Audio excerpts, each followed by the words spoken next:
নমস্কার বন্ধুরা, আগের ভিডিওতে তোমরা দেখেছিলে আমরা পালোলেমের পাশে কলম বিচে উপস্থিত হয়েছিলাম। অনেক কিছু করে হোটেলে ঢুকে গেছি। এবার আমরা যাব বিচ ঘুরতে, চারপাশ বসতে। জামাটা চেঞ্জ করিনি, জামাটা একবার চেঞ্জ করব। আগে বাইকটা দেখি, বাইক নিয়ে ঘুরে এদিক ওদিক ঘুরে তারপর আমরা যা করার করব, দেখা যাক। ইজিলি আমরা একটা বাইক রেন্ট করে নিয়েছিলাম। গোয়াতে সবচেয়ে বড় স্ক্যাম হয় বাইক নিয়ে। তো বাইকের জন্য তোমরা প্রথমে ভিডিও তুলে রাখবে, আর এরকম একটা কাগজ দেবে, সেটাও রেখে দেবে। সমুদ্র আমার বরাবরই প্রিয়, তাই সমুদ্রের টানে আমি বারবার ছুটে চলি এই নীল জলের কাছে। এই নীল জল আমাকে যেন মুগ্ধ করে দেয়। আর গতবার আমি আন্দামান গিয়েছিলাম, সেবার ভিডিও করা হয়নি, চ্যানেলটাও তৈরি হয়নি। এবার থেকে তোমাদের নতুন নতুন ভিডিও আমরা দেখাবো এবং নতুন নতুন জায়গায় এক্সপ্লোর করব। আশা করি তোমরা পাশে থাকবে, সঙ্গে থাকবে।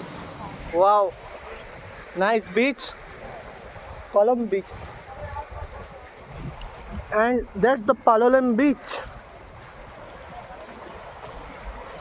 হলুদ বালির শান্ত পরিবেশের গোয়া আমাদের সত্যিই মুগ্ধ করেছে।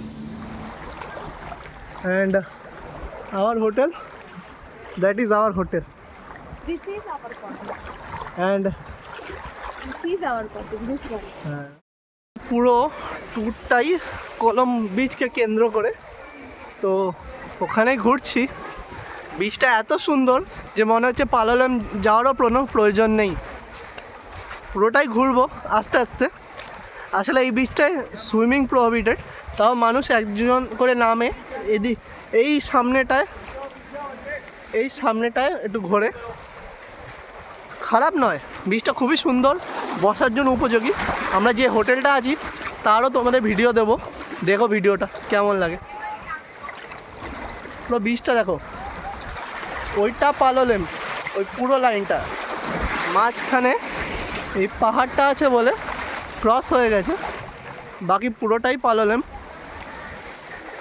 খুব সুন্দর। এই পাথরে বসে সারাদিন চিল করো, এনজয় করো।